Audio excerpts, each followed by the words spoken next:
नमस्कार दोस्तों, किताबें और कलमकार में आज मैं एक अद्भुत व्यक्तित्व के साथ आपके समक्ष उपस्थित हूँ। तो वो अद्भुत व्यक्तित्व हैं पीयूष मिश्रा जी। जी हाँ, ये नाम आपने बहुत सुना होगा, एक खनकदार सी आवाज़। तो जनाब पीयूष मिश्रा ने जो किताब लिखी उसमें वो खुद ही से पूछते हैं, तुम्हारी औकात क्या है पीयूष मिश्रा। जी हाँ, मैंने पहले भी उनकी एक किताब पढ़ी थी। 1983 से लेकर 2003 तक उन्होंने दिल्ली में थिएटर किया था। ये किताब राजकमल प्रकाशन से निकली है और ये उसका पहला संस्करण है। तो झटाकेदार शीर्षक के साथ 2023 में अपने पहले संस्करण के साथ पीयूष मिश्रा नमूदार होते हैं। चुपके चुपके शांति से अपने पैर फिल्म इंडस्ट्री में जमाते पीयूष मिश्रा को रंगकर्मी कहूँ, गीतकार, कलाकार, संगीत, कविता, क्या कुछ नहीं कर रहे हैं। यह उनकी आत्मकथा है जो उपन्यास की तर्ज पर लिखी गई है। भोपाल के जहानुमा होटल की अलसाई सी एक दोपहर में पीयूष मिश्रा को पैग पर पैग चढ़ाते देखती हूँ, बार बार देखती हूँ। संजय मुझसे पूछते हैं कौन है। मैं तब तक उनके बारे में बहुत सारी चीज़ें पढ़ चुकी थी, जान चुकी थी, कई फिल्में देखी थी, कई सीरियल देखे थे। तब संजय ने कहा जाओ उनसे मिलाओ। मैं चली भी जाती, शायद वो जिस मूड में थे बहुत कुछ, आज अगर वो मैं वहाँ जाती तो मुझे आज जो मैं कह रही हूँ उसमें बहुत कुछ जुड़ जाता। पर वे अपनी सिगरेट की तलब को दबाए हुए बार बार दरवाजे की तरफ देख रहे थे और उनकी उपस्थिति ही मुझे खुमार देती रही। जिस आदमी की प्रेजेंस इतनी शक्तिशाली थी, बहुत मतलब उनको देख के एक मज़ा आ रहा था कि कोई आदमी अकेले इतना आनंदित कैसे हो सकता है। आवाज़ की पहचान ने पहले मुझे पीयूष मिश्रा की खोज करने को विवश किया। फिर पता चला अरे ये तो वही आवाज़ है जो कह रही है, ये सब तो उन्हीं का लिखा है। फिर शक्ल भी तो किसी मतलब कभी कभी किसी छोटे रोल में वो दिख जाते थे, पर अपनी नशीली आंखों से वो हर जगह अपनी जगह बनाते रहे। पीयूष मिश्रा के लिए लोग पूछने को विवश हो जाते हैं भाई वो कौन कलाकार है। कुछ लोग अपना भाग्य, अपना सोचा खुद चुनते हैं और उसमें सफल भी होते हैं। शुरुआत में वो खुद भी कबूल करते हैं कि उन्होंने नामुमकिन को मुमकिन किया। इंतसाब बहुत मस्ती भरा लिखा गया है, डेडिकेशन। वे आत्मकथा नहीं लिखना चाहते थे पर सच्चाई बयां करना चाहते थे, जिसने उपन्यास का रूप ले लिया। शब्दों का चयन कईयों को गाली का पर्यायवाची लग सकता है, पर जो उनकी ज़िंदगी की कहानी है, उठना बैठना जिस माहौल में रहा, परिस्थितियाँ जो रहीं, उसमें ये शब्दावली जम गई है। उन्होंने शुरुआत से खुद को हैमलेट कहा। शुरुआत वो दिल्ली थिएटर से ही करते हैं। चूँकि ये आत्मकथा एक उपन्यास है तो सब कुछ उन्हीं के बारे में होगा। तो मैं कह सकती हूँ कि ये मतलब एक किताब भी है और कलमकार पे भी मैं बात कर रही हूँ। 1983 से 2003 तक उन्होंने दिल्ली में थिएटर किया। हाँ, एक खासियत है इस इंसान की कि जिस संस्था, जिस व्यक्ति से जो लिया उसे वापस लौटाने की कोशिश की। हैमलेट कभी बॉम्बे नहीं गया, पहले की बात है ये, क्योंकि मीडिया कहता था वो हिंदुस्तानी थिएटर का चैगवारा है। दूसरे वो कहते थे वो बेसिकली हीरो है जिसने थिएटर के लिए सब कुछ त्याग दिया। तीसरा, थिएटर हैमलेट की ज़िंदगी है, वो इसके बिना जी नहीं सकता। और इसीलिए जैसे ही उनके साथ के सभी लोगों का थिएटर एनएसडी में ख़त्म हुआ, सब बॉम्बे चले गए, पर ये वहीं डटे रहे। क्योंकि मैंने इस किताब में नोटिस किया कि उन्हें जगह बदलने में थोड़ी सी तकलीफ़ होती थी। ऐसी बहुत लोगों को होती है। सब दिल्ली छोड़कर चले गए, मंडी हाउस खाली हो गया। क्या हैमलेट को दिल्ली से इतना प्यार था?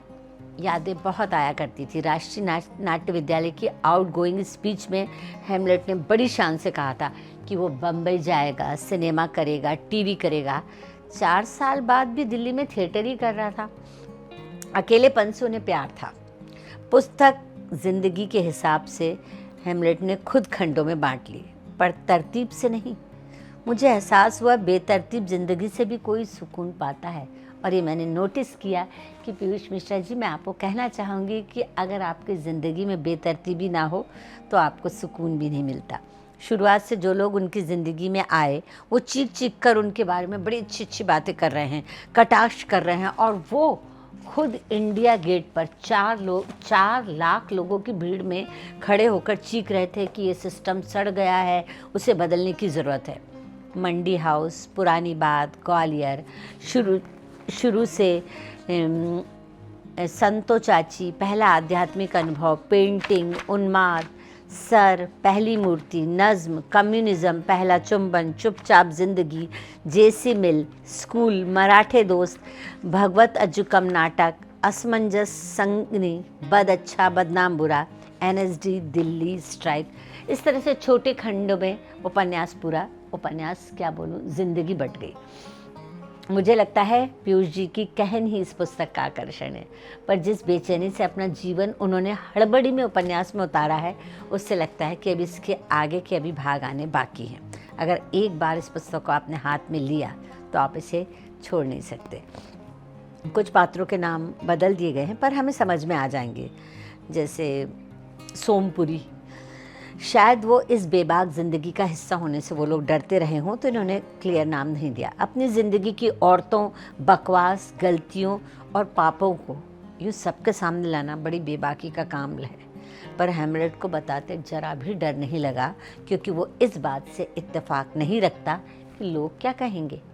वो सरेआम कंट्रोवर्सी में रहता है, गाली देता है, दिल का गुबार निकालता है, दोस्तों से पंगा लेता है, नहीं अच्छे काम भी करता है, थिएटर में मास्टरी है, मूर्ति बनाता है, गाने गाता है, गाने लिखता है, लोग उसे ठगते हैं, दोस्त उसे बहुत अच्छे मिलते हैं, सबको जहन में रखा है, कमबख्त यादें उसका पीछा नहीं छोड़ती, पर मुझे लगता है यही उसका जीने का सबब है।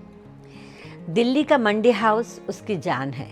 मुंबई में संघर्ष करता, फुटपाथ पर सारी रात एक लाश के साथ सोता हमारा हैमलेट भीरू प्रकृति का है, और इस बात से वो इतना घबरा जाता है कि वो भाग के वापस दिल्ली आ जाता। उसे क्या पता था वो रात भर जिस व्यक्ति के साथ उसने रात भर एक कंबल या रजाई शेयर की वो लाश थी, और वापस दिल्ली आ जाते हैं। एक समझदार स्त्री पत्नी के रूप बनकर उनका संघर्ष सार्थक करती है। ये उनके जीवन का सबसे अच्छा पॉइंट था कि मौत भी अमेरिका के डॉक्टर्स को धोखा देकर उन्हें फिर अपने मुकाम पर ले आती है। अमेरिका के डॉक्टर्स कहते हैं जब इनका ब्रेन हेमरेज हुआ था कि अब ये जीवन भर चल नहीं पाएंगे, कुछ नहीं कर पाएंगे, और उस मुकाम पे जब पीयूष मिश्रा मतलब सफलता की ऊंचाइयां छू रहे थे और वे निराश होकर, लेकिन देखिए हमारे हिंदुस्तान में बहुत सारी कलाएँ हैं, उनके अंदर के कलाकार की छटपटाहट इतनी तीव्र थी कि उन्हें पैरालिसिस से भी बाहर निकाल लाई। अभिनय का नशा कैसा होता है, ये पीयूष मिश्रा जी की किताब बोलती है। पैशन क्या होता है इस किताब से पता चलता है। सफलता का रास्ता इतना दुर्गम, पथरीला, चोटीला भी होता है, ये बताता है। आग में तपकर ही सोना निकलता है। उपन्यास पढ़ते वक्त जाने कितनी बार उनसे मोहब्बत होती है, कितनी बार नफरत जागती है। वितृष्णा से किताब को फेंक भी देती हूँ, फिर उठा लेती हूँ। जिज्ञासा पढ़ने को विवश करती है, आखिर क्यों पढ़े लोग, इसे क्या आदर्श है ये। हैमलेट बिल्कुल निर्विकार है, दूर बैठा बड़ी कठोरता से अपनी कहानी कह रहा है, अपने जीवन की बखिया उधेड़ रहा है, कहीं आग लगा रहा है तो कहीं खुद जल रहा है, मार पिटाई कर रहा है। पर जब गाने, स्क्रिप्ट और लिखने पढ़ने पर आता है, बिल्कुल कई बार मुझे ऐसा पैशन दिखाई देता है कि अगर मुझे कोई सब्जेक्ट दे दिया जाए जो मेरा पसंदीदा हो और मैं उसे लिखने बैठ जाती हूँ। इसलिए ये बेचैनी मुझे समझ में आती है कि जब वो जैसे ही उन्हें कोई चीज़ मिलती है, जैसे कोई प्ले का डायलॉग मिला या कुछ भी मिला, तो वो इतना डूब जाते हैं कि वो निकल के जब आती है तो सब दर्शक वाह वाह बोल उठते हैं, चाहे वो फिर काव्य हो चाहे कुछ भी हो। मैं चाहती थी कुछ बातें आपको इस उपन्यास की सुनाऊं, पर वो बात नहीं बन पाएगी, इसलिए आप उन्हीं की ज़बानी, उन्हीं की लेखनी से सुने और पढ़ें। जैसे उन्होंने अपने पिताजी को हमेशा सर कहा। ग्वालियर का बहुत अच्छा वर्णन है इसमें। एक उनकी बहुत समझदार दोस्त रहती हैं जो शुरू से आखिरी तक उनके साथ रहती हैं। उनके कभी प्रेम संबंध ही नहीं रहे, पर उन दोनों का आपस में बहुत प्रेम रहा, वो भी एक रोचक प्रसंग है। ग्वालियर की बातें इतनी रोचक हैं, कम्युनिज़्म से जुड़े रहना, और क्योंकि वो गलियाँ, जिन गलियों की वो बात करते हैं, शायद ये भी हो सकता है कि मैं उन गलियों में बहुत घूमी हूँ, तो मुझे वो बातें बहुत अच्छी लगी। और ग्वालियर एक ऐसी जगह है जहाँ पर आप कभी भी, जैसे दिल्ली के बाद ये कभी भी गए तो वहाँ आपके दोस्त उन्हीं हालातों में मौजूद रहते हैं और आपका वैसा ही वेलकम करते हैं। बिना खाना खाए आपको कोई नहीं जाने देगा, वही छतरी, वही नई सड़क, इस तरह की बातें उन्हें बहुत बहुत ज़्यादा परेशान करती हैं और इसीलिए शायद घूम फिर के वो ग्वालियर पहुंच जाते थे। घर से जुड़ के भी न जुड़े वो, और घर को छोड़ भी दिया। कष्ट देते थे लोगों को, लेकिन फिर आत्मग्लानि भी होती थी। हर चीज़ में हाथ आजमाते थे। और मंडी हाउस का तो एक एक कमरा, एक एक कोना, एक एक पत्ता पेड़ तक उन्हें याद है। अलका कॉफ़ी हाउस और सारे वो इरफान खान वगैरह जो है वो उनके बाद के बैच के थे। आलोक चटर्जी, इरफान खान, ये सब उनके बाद के बैच के थे। वो सब उनके बाद के बैच के होने के बाद भी आगे निकल गए और ये बस वहीं पड़े रहे अपने काले कोट के साथ। केवल मंडी हाउस ही ऐसा था जो अपने ओल्ड स्टूडेंट को रहने देता था, तो ये वहाँ अपना रहते थे और उनकी हिम्मत नहीं होती थी जाने की। हालांकि उनके लिए बहुत बुलावे आए, यहाँ तक कि वो हम आपके हैं कौन, या कौन सी एक पिक्चर थी जिसमें शायद एक हीरो ने डेब्यू किया था और आज वो सुपर हिट हैं, तो उसके लिए, उस रोल के लिए ऑफ़र आया था और इनके प्रोफेसर ने इनको आगे किया था और ये गए नहीं। मतलब ऐसे मूडी भी थे।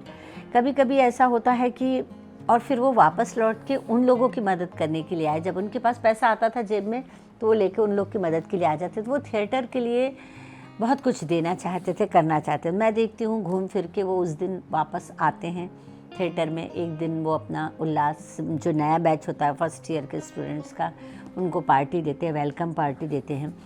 और शुरुआती दौर में जैसा कि होता है, वो रॉबर्ट डिनेरो और इन सब से बड़े प्रभावित हुए।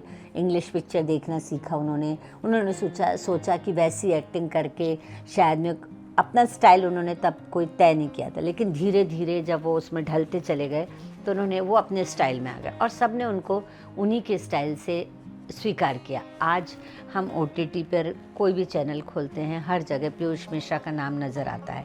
चाहे वो गीत हो, संगीत हो, स्क्रिप्ट हो। उनके बहुत अच्छे अच्छे मित्र हैं, भारद्वाज आप जानते ही हैं।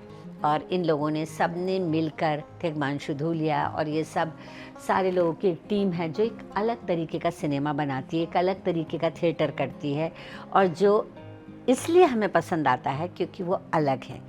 तो मैं उनकी पहली नज़्म कहना चाहूँगी, जो उन्होंने सबसे पहली नज़्म लिखी थी कि जिंदा हो, हाँ तुम कोई शक नहीं, सांस लेते हुए देखा मैंने भी, हाथ और पैर और जिस्म को हरकतें खूब देते हुए देखा मैंने भी है।